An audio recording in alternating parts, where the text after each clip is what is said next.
How would you respond to getting traded after a career year? In the case of Deni Avdija, you have an even better one. The 24-year-old has taken on a larger role this season for the Trailblazers and has been a major factor as to why the team has exceeded the expectations of many this season. I'm going to take a deeper dive into Avdija's game, showing where he's been improving, how he's been making an impact on both ends of the floor, and why there still might be even more room for him to grow. While I was immediately a big fan of the Trailblazers trading for Avdija, I'd be lying if I didn't say he struggled to start this season. Through the first 20 games, he shot under 40% from the floor, and in particular struggled from three, where he had shown drastic improvement the year prior. However, from that point on, the Avdija I was expecting to see in Portland has been on display. In the following 46 games, Deni's averaged just under 18 points a game, while shooting nearly 50% from the floor and back up to shooting 38.5% from deep. Most importantly, the Blazers have also gone 500 as a team in that span. In his final year with the Wizards, Deni was very dangerous on spot-ups, whether it was from three or attacking closeouts, while also getting out and running in transition.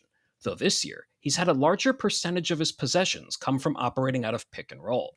Avdija had shown flashes of scoring in this role, but this year ranks in the 75th percentile on a per-possession basis. Not surprisingly, that ability he displays getting downhill on closeouts has played a role in his success in this action. Here, Deni gets the ball just after the Blazers cross half court, and you can see Donovan Clingan coming over to set a screen.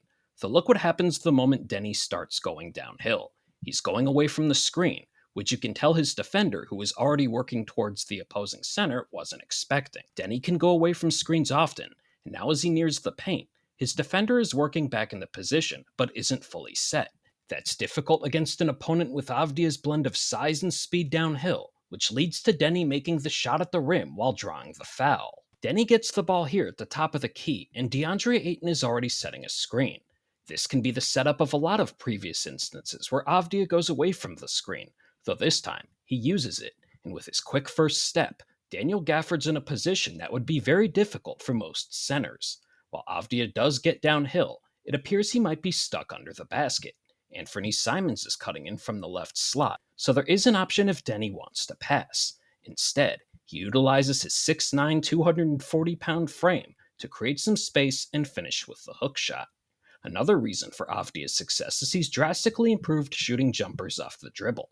Last season, Deni shot just 31% on the 65 threes he attempted off the bounce. So far this year, he shot 44% on 57 attempts from three off the dribble. While it's a small sample size, I think it's fair to suggest he's improved this part of his game.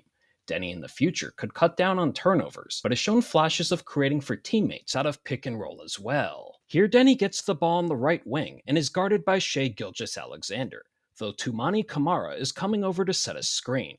Remember how I warned you about Avdija going away from screens? He does it again here before Camara is totally set, though doing this gives Deni the size advantage, and Isaiah Joe rotates to help. Though as Avdija has a foot in the paint, this creates a potential advantage, as now Cason Wallace is rushing towards Scoot Henderson in the corner, but you also have Anthony Simons out on the wing. Deni passes it to Simons, and you can see as he has the ball, Wallace quickly had to rush back to try and contest, but Simons knocks down the clean look from deep. Deni has also been fantastic scoring out of isolation so far this season, ranking in the 95th percentile on a per-possession basis. This again allows him to get downhill and punish smaller defenders, though he can also facilitate when doing this as well.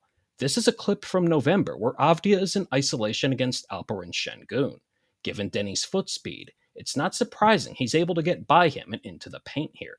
While he gets Şengün on the up fake, Avdija is now surrounded by two elite defenders in Amen Thompson and Tari Eason, though he also has two open teammates on the perimeter as a result. Deni kicks it out to Delano Banton, and it leads to him knocking down a three.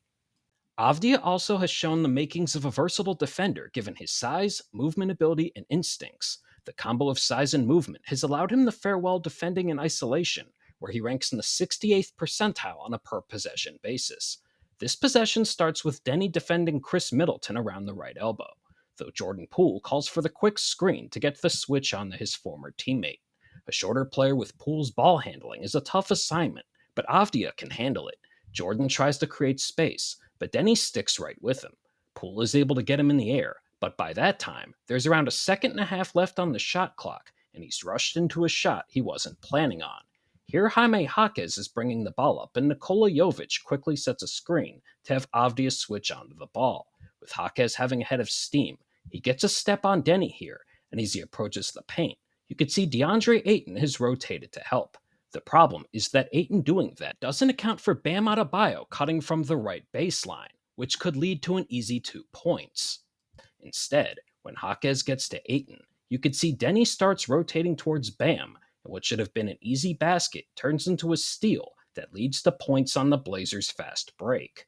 So what's Avdia's ceiling offensively? I'm not quite sure, but I don't think we've seen it.